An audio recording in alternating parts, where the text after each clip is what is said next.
Jake Morrison stood on the bridge of his ship and watched the sky fill with enemy vessels. The alien ships were huge and dark, covering the stars like a black cloud. There were so many of them that Jake could not count them all. "Sir, we're getting a message from Admiral Carter," said his communications officer, a young woman named Beth Williams. Her voice was shaking as she spoke. Jake nodded and pressed the button to hear the message. Admiral Lisa Carter's voice came through the speakers. Clear but tense. "All ships, this is Admiral Carter. The aliens are talking to us. They want something." The alien message came next. It was not in any human language, but the ship's computer changed it to English. The voice was cold and mechanical, like a machine trying to sound alive. "Humans of Earth," the voice said. "We are the Zalkarian Empire. We have come to your world to bring you into our empire. You will give us your weapons. You will give us your technology. You will serve us as workers. You have 72 hours to accept. If you do not accept, we will destroy all humans." Jake felt his stomach drop. 72 hours. That was not much time at all. "Jake, are you hearing this?" came another voice. Over the radio. It was Captain Ryan Brooks, who commanded the defense station near Mars. "They're sending the same message everywhere. All our colonies are getting it." Jake looked at his crew. They were all young people, most of them barely out of training. They had joined the Space Navy to explore and protect, not to fight a war. They could not win. But Jake could see something in their eyes. They were scared, but they were also angry. "What do we do, sir?" asked Lieutenant Dan Cooper, Jake's second in command. Before Jake could answer, another voice came over the radio. It was Dr. Elena Rodriguez, the head of the Colonial Defense Initiative. Jake had met her once before. She was a smart woman who had spent years preparing for something like this. "All commanders, this is Dr. Rodriguez. I need to speak with you all right away. Meet me at Luna Base in 6 hours. And commanders, bring your best people. We have work to do." Jake felt a chill run down his spine. Dr. Rodriguez sounded different. She did not sound scared or worried. She sounded like someone who had been waiting for this moment. The trip to Luna Base took 4 hours. Jake's ship, the Defiance, was fast, but not as fast as he would have liked. Every minute that passed was a minute closer to the deadline. Every minute was a minute closer to the end of everything humans had built. Luna Base was busy when Jake arrived. Ships were coming and going. People were running everywhere, and the air was full of radio chatter. Jake had never seen the base so active. Admiral Carter met Jake at the docking bay. She was a tall woman with gray hair and tired eyes. She had been fighting for human freedom for 30 years, and Jake could see the weight of those years on her face. "Jake, good to see you," she said, shaking his hand. "How many ships do you have ready for action?" 12, ma'am. "All armed and ready. Good. We're going to need every ship we have." They walked through the base toward the main meeting room. Along the way, Jake saw soldiers and scientists working together, moving equipment and checking weapons. Everyone looked serious and determined that the meeting room was full of people.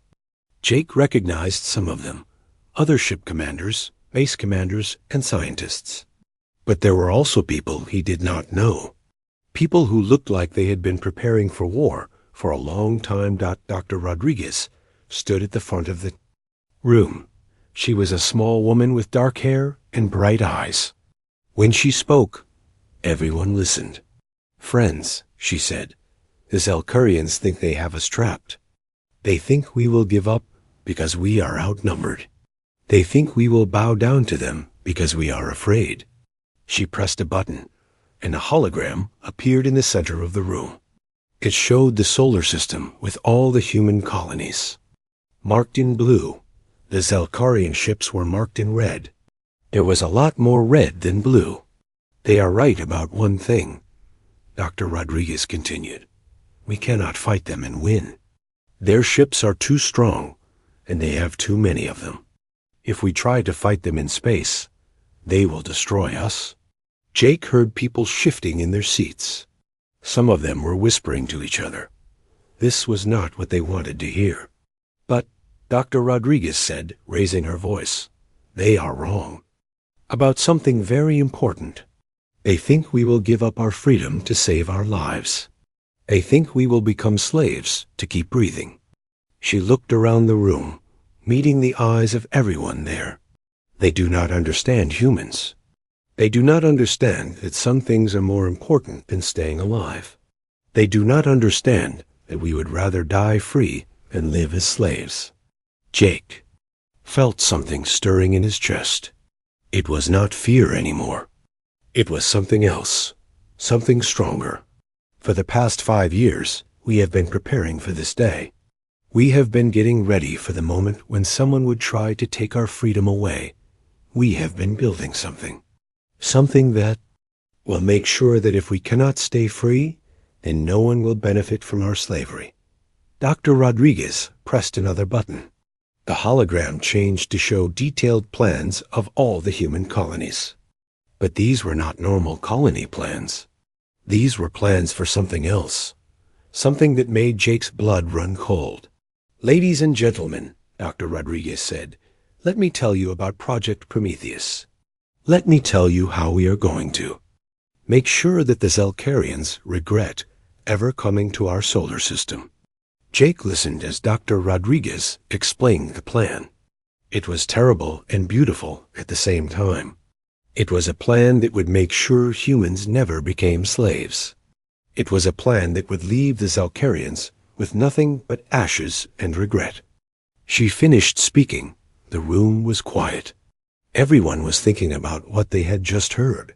Everyone was thinking about what they would have to do. "Are there any questions?" Dr. Rodriguez asked. Captain Brooks raised his hand. "Doctor, are we really going to do this? Are we really going to destroy our own worlds?" Dr. Rodriguez nodded. "Captain, we are not destroying our worlds. We are making sure they cannot be used against us. We are making sure that our freedom means something." Jake stood up. He felt the eyes of everyone in the room on him. "Doctor, what do you need us to do?" Dr. Rodriguez smiled. It was not a happy smile, but it was determined. "Commander Morrison, I need you to take your ships and start evacuating the non-essential personnel from all the outer colonies. Captain Brooks, you coordinate the Mars evacuation. Everyone else, you know your jobs." As the meeting broke up, Jake caught Dr. Rodriguez's arm. "Doctor, will this really work?" She looked at him with tired eyes. "Commander, it will work. The Zelkarians will get exactly what they asked for. They will get our worlds. But they will not get us, and they will not get anything useful. They will get ashes and poison and regret." Jake nodded and walked back to his ship. The 72 hours had begun, and humanity was about to show the galaxy what it meant to be free. The first day of the 72 hours was the busiest day in human history. Every ship, every station, every colony was working at full speed. But they were not preparing to fight. They were preparing to disappear. Colonel Steve Martinez stood on the observation deck of Titan Station and watched the evacuation ships coming and going. Hundreds of ships were moving between the outer colonies, picking up families and workers. But they were not taking everyone. Only the people who were not needed for the final phase of the plan. "Sir, we have confirmation from all the mining stations," said Lieutenant Amy Parker, his communications officer. "They're all ready to begin the final operation." Steve nodded. The mining stations throughout the asteroid belt had been secretly modified over the past 3 years. The miners thought they were just improving their equipment. They did not know they were building humanity's final weapon. Captain Nicole Turner was aboard one of the cargo ships moving between the mining stations. Her ship, the Horizon, was not carrying the usual cargo. Instead, it was carrying the special equipment that Dr. Rodriguez had designed. Equipment that would make sure the Zalcarians never forgot their visit to the human solar system. "Captain, we're approaching Mining Station 7, said her pilot, a young man named Carl Davis. "They're ready to receive the cargo." Nicole looked out the window at the mining station. It looked normal from the outside, but inside, she knew, the miners were preparing to do something that had never been done before. They were turning their mining equipment into weapons. Not weapons that would destroy the enemy, but weapons that would destroy everything the enemy wanted to steal. On Earth, General Paul Henderson was coordinating the most complex operation in human history. Every city, every military base, every research facility was being prepared for the final phase. But unlike the outer colonies, Earth could not be evacuated. There were too many people, and not enough time. "General, we have confirmation from all the Continental commanders," said his aide, Major Linda Brown. "All the major cities are ready. The automated systems are online, and the holographic projectors are working perfectly." Paul nodded grimly. The plan for Earth was the most dangerous part of the entire operation. They were going to make it look like the planet was still full of people, while the real population hid in underground shelters. But if the Zalcarians discovered the trick, too early, millions of humans would die. Lieutenant Commander Alex Johnson was working at the research facility on Europa. Around him, scientists were destroying years of work. But they were not just destroying it. They were making sure it would destroy anyone who tried to use it. "Alex, how long until the laboratory is ready?" asked Dr. Janet Smith, the head of the Helm. "Research team. About 6 hours, Doctor. We're installing the final booby traps now. Anyone who tries to examine our equipment will get a very nasty surprise." Dr. Smith smiled, but it was not a happy smile. "Good. Make sure they get exactly what they deserve." The Zalcarians were watching all this activity with interest. Their ships had moved closer to the human worlds, and their sensors were recording everything. But they did not understand what they were seeing. Commander Ziktar, the leader of the Zalcarian fleet, stood on the bridge of his flagship and watched the human activity on his displays. The humans were moving around like insects, busy with something. But what? "Commander, should we attack now?" asked his second-in-command, Sub-Commander Vexna. "The humans are obviously preparing some kind of defense." Zektar shook his head. "No, let them prepare. Let them think they have a chance. It will make their defeat more satisfying." But some of the Zalcarian officers were not so confident. Captain Yildra, commander of one of the scout ships, had been watching the human mining operations. Something was wrong. The humans were not mining anymore. They were doing something else. "Sir, I think we should investigate the mining stations." Yildra reported to Commander Zektar. "The humans are behaving strangely." Zektar laughed. "Captain, the humans are about to become our slaves. Of course they are behaving strangely. They are afraid." Back on Mars, Captain Ryan Brooks was overseeing the evacuation of the planet's research facilities. But like everywhere else, they were not just evacuating. They were preparing a gift for the Zalcarians. "Captain, the biological laboratory is ready," reported Dr. Mark Wilson, the head of the Mars research team. "We've prepared the welcome present for our visitors." Ryan looked at the laboratory. It looked empty and abandoned. But hidden inside were cultures of specially designed bacteria. That would make the Zalcarians very sick. Not sick enough to die, but sick enough to wish they had never come to the human solar system. "Doctor, are you sure this will work?" Dr. Wilson nodded.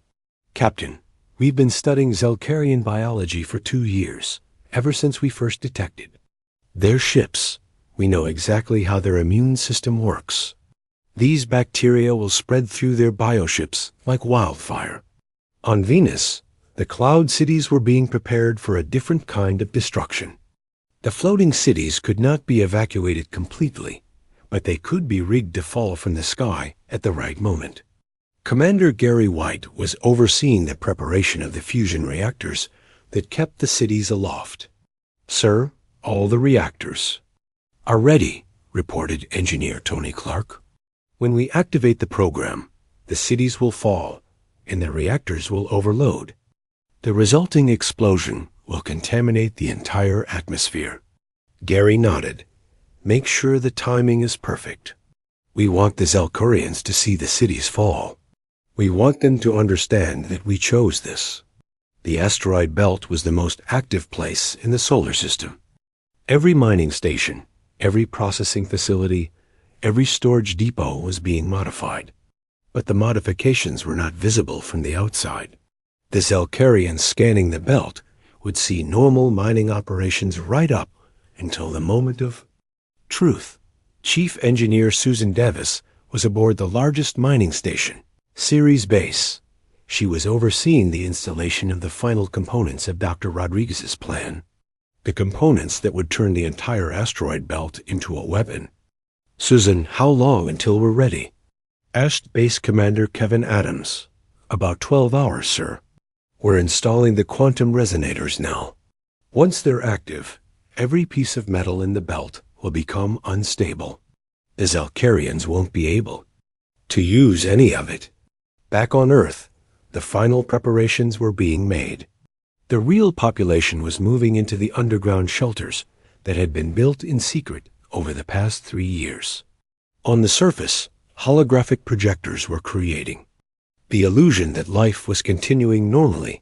Dr. Elena Rodriguez stood in the command center deep beneath the Rocky Mountains. Around her, hundreds of technicians were monitoring the preparations on every human world. In 36 hours, the Zelkurians would arrive expecting to find a conquered civilization. Instead, they would find humanity's final answer. "Doctor, all stations are reporting ready," said her assistant, Lieutenant Mary Johnson. "The orbital platforms are prepared, the lunar bases are ready, and all the colonies have confirmed their status." Elena nodded. "Good. Send the message to all commands. Tell them that Project Prometheus is now active. Tell them that in 36 hours, we will show the galaxy what it means to be human." As the second day of the deadline began, humanity was ready. Every world, every station, every ship was prepared for the final act. The Zelkurians thought they were about to gain a new slave species. Instead, they were about to learn the most expensive lesson in galactic history. The trap was set, the bait was ready, and humanity was about to teach the galaxy that some things were more important than life itself. Commander Jake Morrison stood on the bridge of his ship, now hidden in the shadow of one of Jupiter's moons. His crew was ready.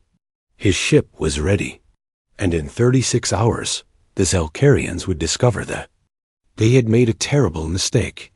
They had demanded submission from humanity. They were about to get humanity's answer. The 72 hours were over. The Zelkurian Empire had given humanity 3 days to surrender, and now they wanted an answer.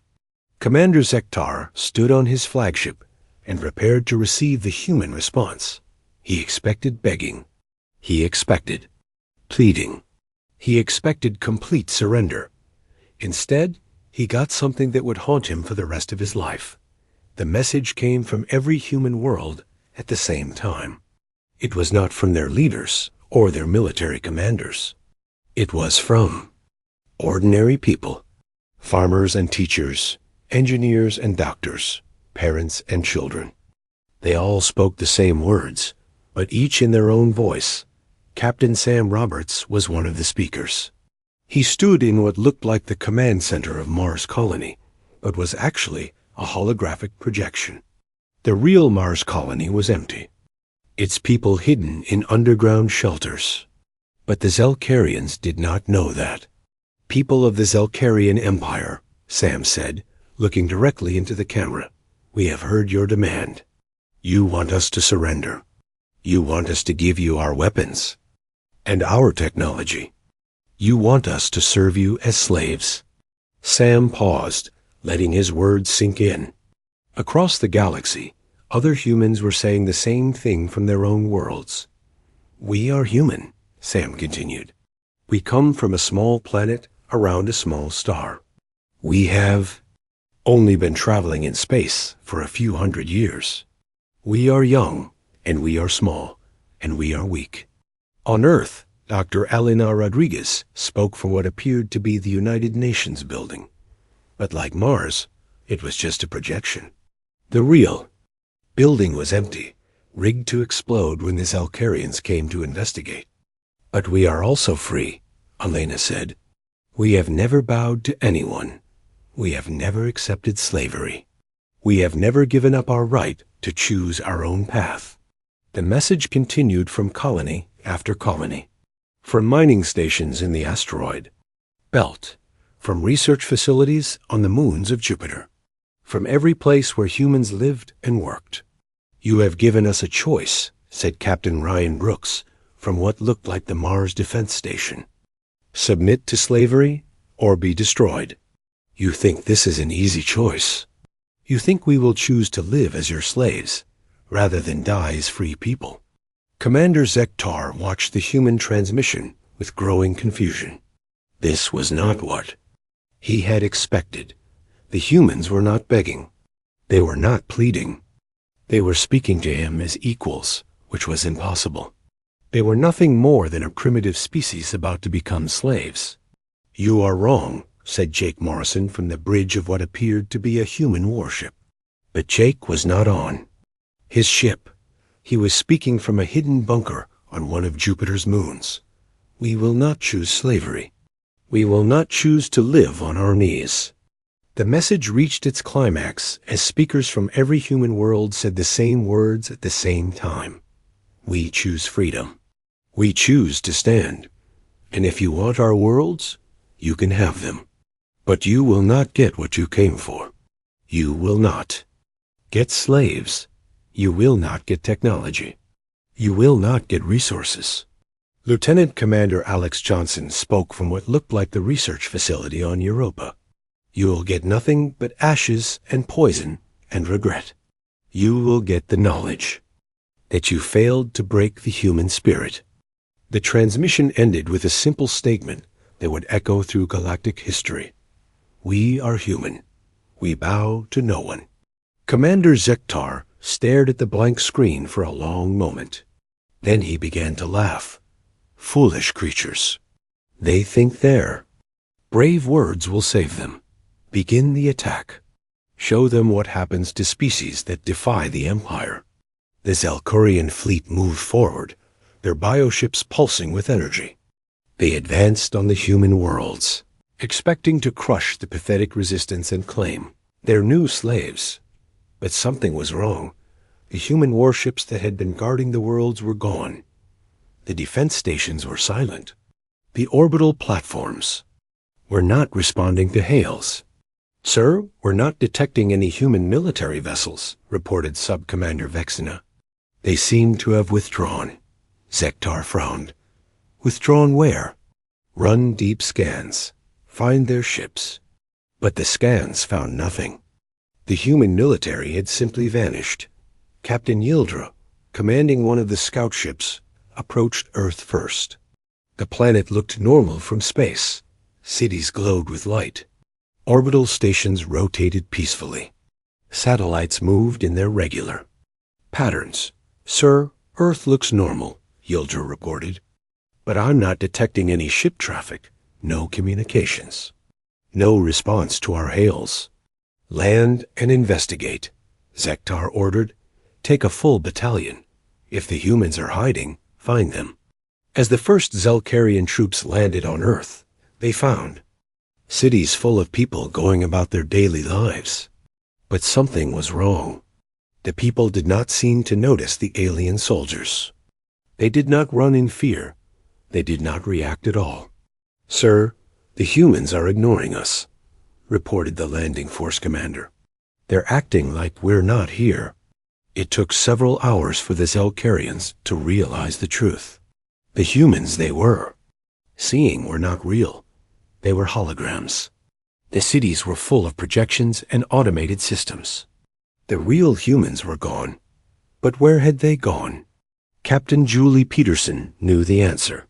She was hidden in the asteroid belt with the remnants of the human fleet. Around her, dozens of human ships waited in the shadows of the asteroids.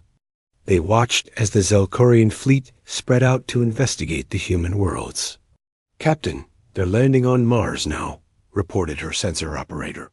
"They're going to find the same thing they found on Earth." Julie nodded. "Let them look. Let them waste their time searching empty worlds. Soon they'll understand what we've really given them." On Mars, the Zelkorians found the same thing they had found on Earth. Empty cities full of holograms. Automated systems that responded to their presence but no real people. Research facilities that looked normal but contained nothing useful. The pattern repeated on every human world. Venus, with its floating cities, was empty. The mining stations in the asteroid belt were abandoned. The research facilities on Europa and Titan were deserted. But the Zelkarians were not worried. They had found worlds full of valuable infrastructure. They had found technology and resources. They could use these things even without human slaves. Or so they thought. The first sign of trouble came from the landing party on Venus. They had been examining one of the floating cities when something went wrong with their equipment. Their biosuits began to malfunction. Their weapons stopped working. Their communication devices started broadcasting strange signals. "Sir, we're having equipment failures," reported the Venus landing party commander. "Our biotechnology is not working properly." Similar reports came from Mars, from Earth, from every world the Zelkarians had occupied. Their biotechnology, the foundation of their civilization, was failing. Dr. Rachel Morrison watched from her hidden observation post near Neptune. She had helped design the biological weapon that was now spreading through the Zelkorian fleet. It was not designed to kill the aliens. It was designed to destroy their technology. "Doctor, it's working," reported her assistant. "The bioplague is spreading faster than we calculated. Their ships are starting to show signs of infection." Rachel nodded with grim satisfaction. "Good. Now they'll learn what it really costs to threaten humanity." The Zelkarians had wanted to conquer humanity. They had wanted slaves and technology and resources. Instead, they had found empty worlds and a plague that was destroying their civilization. But humanity's real message was just beginning to be understood. Commander Zektar stood on his flagship and watched as his bioships began to fail. His sensors were malfunctioning. His weapons were powering down. His communication systems were broadcasting human voices instead of Zelkarian commands. "Sir, the plague is spreading through the fleet," reported his medical officer. "It's not killing us, but it's destroying our biotechnology." Zektar finally understood. The humans had not just abandoned their worlds. They had poisoned them. They had turned their own planets into weapons designed to destroy anyone who tried to use them. And the message was clear. The humans had chosen to destroy everything they had built rather than let it be used by slaves' masters. They had chosen to leave nothing but ashes rather than surrender their freedom. The Zelkarian Empire had demanded submission. Humanity had given them a lesson they would never forget. 6 months had passed since the Zelkarian Empire had conquered the human worlds. 6 months since they had claimed victory over humanity. But their victory was turning into their greatest defeat. Commander Zektar stood in what had once been command center of his flagship. Half of the biotechnology was dead or dying.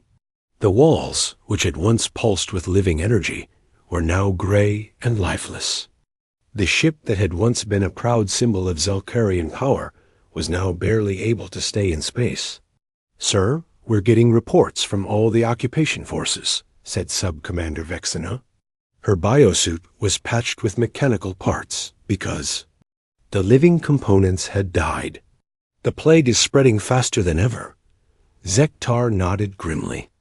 The plague the humans had left behind was not like any biological weapon the Zelkarians had ever seen. It did not kill them directly. Instead, it attacked their biotechnology, the foundation of their entire civilization. Major Kevin Adams watched from his hidden base in the Kuiper Belt as the Zelkarian fleet continued to fall apart. His stealth ship was almost invisible against the ice and rock of the outer solar system. From here, he could see the entire human solar system and the aliens who were trying to occupy it. "Sir, the latest reports from our spy drones are incredible," said his intelligence officer, Lieutenant Carol White. "The Zelkarians are losing ships every day. Some of them are just falling apart in space." Kevin smiled grimly. "Good. That's exactly what Dr. Rodriguez planned. How are our people doing?" "The hidden colonies are thriving, sir. Food production is up, and morale is high. The people understand what we're fighting for." While the Zelkarians were dying in the poisoned solar system, humanity was rebuilding in secret. The evacuation had not been a retreat. It had been a strategic withdrawal. Humans were now spread across dozens of hidden bases throughout the outer solar system, and beyond. Captain Lisa Brown commanded one of these hidden bases, built inside a hollowed-out asteroid.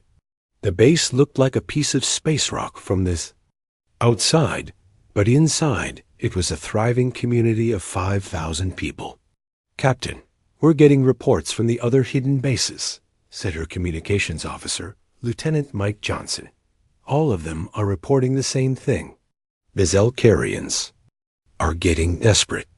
Lisa nodded. "Desperate enemies are dangerous enemies. Make sure all our defenses are ready and keep monitoring their communications. I want to know what they're planning." On the occupied worlds, the Zelkarians were indeed getting desperate. The infrastructure they had captured was falling apart. The technology they had seized was self-destructing.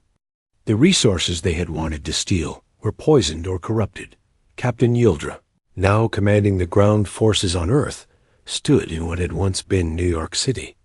The buildings were still standing, but they were empty shells.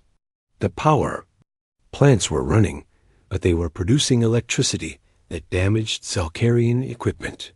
The water systems were working, but the water was toxic to Zelkarian biology. "Sir, we've lost another 100 soldiers today," reported her medical officer. "The plague is spreading through our ground forces faster than we can treat it." Yildra looked out at the empty city. "How many humans have we actually captured?" "None. Sir, we found some human bodies, but they appear to have died from the plague as well. The living humans are gone." The truth was even worse than the Zelkarians knew.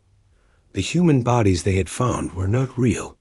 They were synthetic copies, designed to make the aliens think that humanity had also died from the plague. The real humans were far away, safe in their hidden colonies. Engineer Tony Clark was working in one of those colonies, a vast underground complex built beneath the ice of Europa. The colony was completely self-sufficient, with its own food production, manufacturing, and research facilities. "Tony, how's the new ship coming along?" asked Dr. Janet Smith, who was overseeing the colony's research programs. "Better than expected, Doctor. We've incorporated everything we learned from studying the Zelkarian technology. Our new ships will be faster, stronger, and completely immune to biological weapons." Dr. Smith smiled. "Good, because we're going to need them soon." The Zelkarians were not just losing their occupation forces. The plague was spreading back to their home worlds through their bioships. Every ship that returned to Zelkarian space carried the infection with it. Sub-Commander Vexena had been promoted to Fleet Commander when Zektar died from the plague. She stood on the bridge of her dying flagship and read the latest reports from Zelkarian home worlds. "Ma'am, the plague has reached the core worlds," reported her communications officer. "The Imperial Council is requesting immediate evacuation of all forces from human space. Vexina closed her eyes. The Zelkarian Empire had ruled the galaxy for 1,000 years. They had conquered hundreds of worlds and enslaved dozens of species. But they had never faced anything like humanity. "Send a message to the human colonies," she ordered. "Tell them we want to negotiate." But there was no response. The human colonies appeared to be empty. The human ships had vanished. It was as if the entire human race had simply disappeared. Admiral Gary White knew better. He was commanding the hidden human fleet from a secret base built inside a rogue planet drifting between the stars. The base was completely invisible to any known sensors, and the fleet was ready for the next phase of the plan. "Admiral, we're getting reports from our spies in Zelkarian space," said his intelligence chief, Colonel Mary Peterson. "The plague is spreading faster than they can contain it. Their biocities are failing. Their bioships are dying in space." Gary nodded. "How long before their empire collapses?" "At this rate, sir, maybe 2 years. The plague is destroying their entire technological base." But humanity was not just waiting for the Zelkarians to collapse. They were preparing for what came next. Captain Dan Miller was establishing the first human colony outside the solar system, on a planet orbiting the star Proxima Centauri. "Captain, the colony is ready," reported his chief engineer, Lieutenant Susan Davis. "We have enough supplies to support 10,000 people, and the industrial base is already producing new ships." Dan looked out at the alien sky. "Good. Send a message back to Admiral White. Tell him that humanity has a new home. Tell him that we're ready to rebuild." The message reached Admiral White 6 months later. By then, the human fleet had grown to over 1,000 ships. The hidden colonies had produced millions of tons of equipment and supplies. And most importantly, humanity had learned everything they needed to know about Zelkarian technology. "Admiral, we're ready to begin the next phase," reported Colonel Peterson. "Our ships are faster than anything the Zelkarians have. Our weapons are more powerful, and we're completely immune to their biological weapons." Gary smiled. "Then it's time to let the galaxy know that humanity is still alive. It's time to show them what happens when you try to enslave a free people." The Zelkarian Empire had thought they were conquering a primitive species. Instead, they had created their own destruction. The plague that humanity had left behind was not just destroying their technology. It was destroying their entire civilization. But humanity's real victory was yet to come. The scattered human colonies were not just hiding. They were preparing. They were building. They were getting ready to return to the galaxy as something new and powerful. The Zelkarians had demanded submission from humanity. They had received ashes and poison and death. But from those ashes, a new human civilization was rising.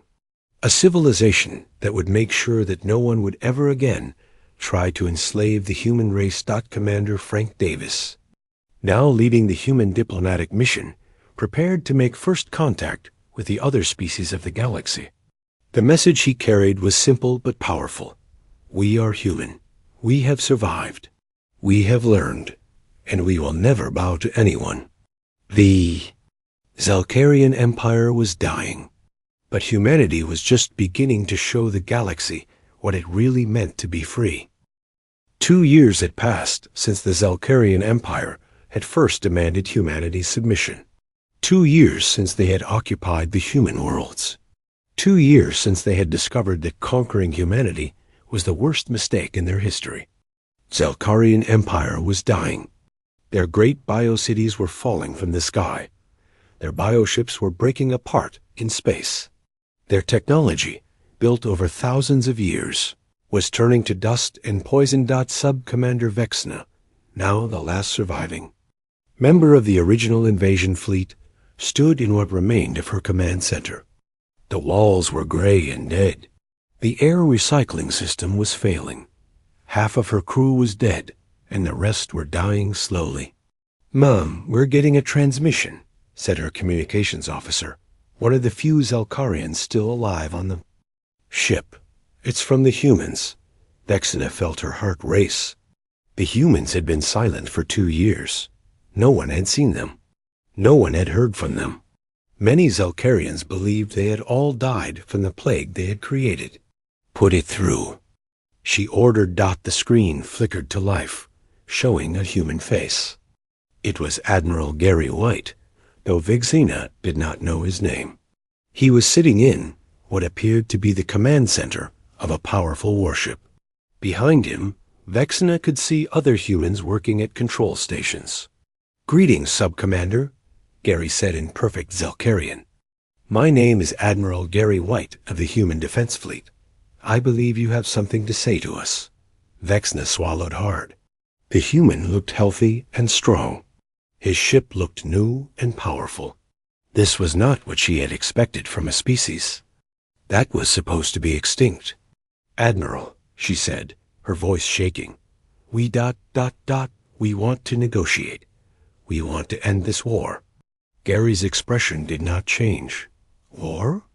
"Sub-Commander, there was no war. Your empire demanded our submission. We gave you our answer. You chose to ignore it." "But the plague," Vexena said desperately. "It's destroying our entire civilization. Billions of our people are dying." "Yes," Gary said calmly. "That was the point. You demanded our worlds. We gave them to you. You should have read the fine print." Vexena felt tears running down her face. "Please, we were wrong. We admit it. We will leave your solar system. We will leave you alone. Just give us the cure." Gary leaned back in his chair. "Sub-Commander, you seem to misunderstand something. There is no cure. The plague you call it is not a disease. It is a feature. We designed it specifically for your biotechnology." Colonel Mary Peterson appeared on the screen next to Gary.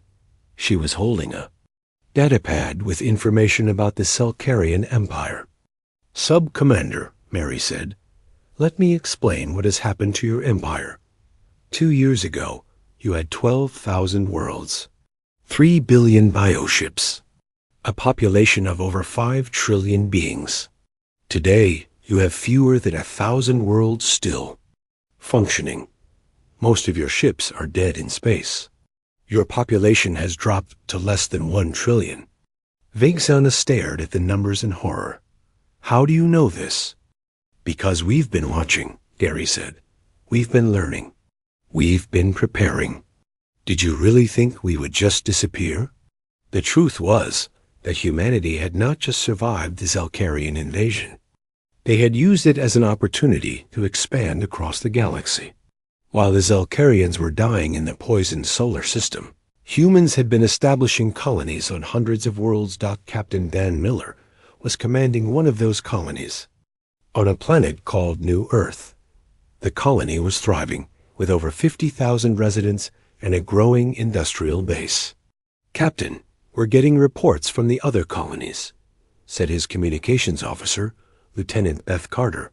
"Colony. Ships are arriving at new worlds every week. We're expanding faster than ever before."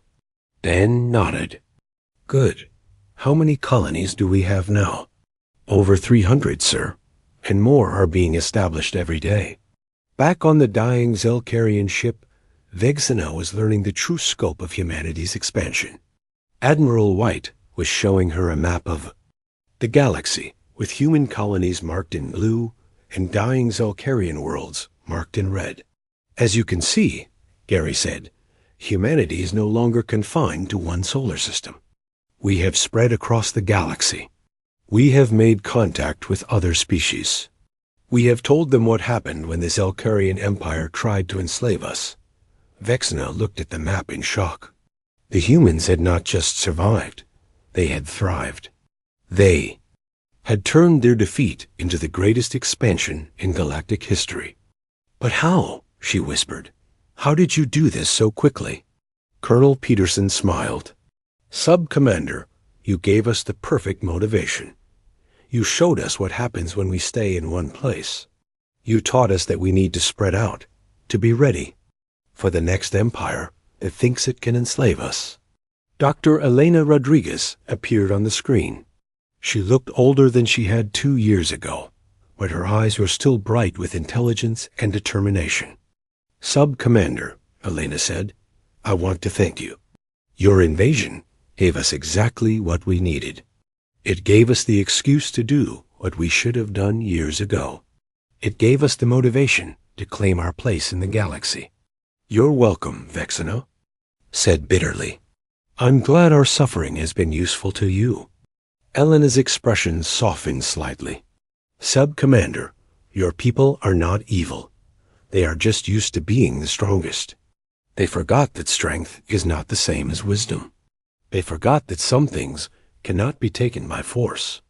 "What happens now?" Vexana asked. "Will you help us? Will you stop the plague?" Admiral White leaned forward. "Sub-Commander, I told you the truth. There is no cure because there is no disease. Your biotechnology is dying because we programmed it to die. But the programming will stop working eventually." Vexana felt a spark of hope. "How long?" "About 50 years, Gary said. "Maybe 100. Your grandchildren might see the end of it, if you have any grandchildren." But, Colonel Peterson added, the galaxy has changed. Other species have learned what happened here. They know that the Zelkarian Empire tried to enslave humanity and failed. They know that your biotechnology can be defeated. Dr. Rodriguez spoke again. "Sub-Commander, your empire ruled the galaxy through fear. You made other species afraid of your bioships and your superior technology. But fear only works when people believe you are invincible. We have proven that you are not." Vexana realized the full scope of what had happened. The Zelkarian Empire had not just lost a war. They had lost their reputation. They had lost their power. They had lost everything that made them an empire. "What about the other species?" she asked. "What are they doing?" Admiral White smiled. "Some of them are forming their own alliances. Some are building new weapons based on the technology we've shared with them. Some are expanding into former Zelkarian territory." Captain Frank Davis appeared on the screen. He was now serving as humanity's ambassador to the Galactic Council. "Sub-Commander," Frank said, "I want you to know that humanity bears no hatred toward your people. We understand that you are following orders. We understand that you believed you were doing what was best for your empire. But," he continued, "we also want you to understand something very important. Humanity will never again allow any species to threaten our freedom. We have made sure that we have the strength to defend ourselves and our allies." Vexana looked at the humans on the screen. They were not gloating. They were not cruel. They were simply determined. They had made their choice 2 years ago, and they had followed through on it completely. "What do you want from us?" she asked. "Nothing," Admiral White said. "We want nothing from you. We want you to rebuild your civilization. We want you to learn from this experience. We want you to remember that freedom is not something that can be taken by force." Dr. Rodriguez spoke one last time. "Sub-Commander, when your empire is rebuilt, when your people are strong again, remember this moment. Remember that a small species from a small world taught the mighty Zelkarian Empire that some things are more important than life itself." The transmission ended, leaving Vexana alone with her dying ship and her dying crew. She looked out at the stars and thought about what the humans had said. The Zelkarian Empire had demanded submission from humanity. They had received a lesson that would echo through galactic history. They had learned that freedom could not be conquered, that dignity could not be stolen, and that some species would rather die than kneel. But they had also learned something else. They had learned that humanity was not just another species to be conquered. Humanity was something new, something that would change the galaxy forever, that in the years that followed, the story of the human resistance would be told on every world in the galaxy. Other species would learn that it was possible to stand up to empires. They would learn that freedom was worth fighting for. They would learn that sometimes the smallest species could teach the largest lessons. The Zelkarian Empire had demanded submission. Humanity had left their worlds in ashes rather than surrender their freedom. And from those ashes, a new age of liberty had been born. The galaxy would never be the same.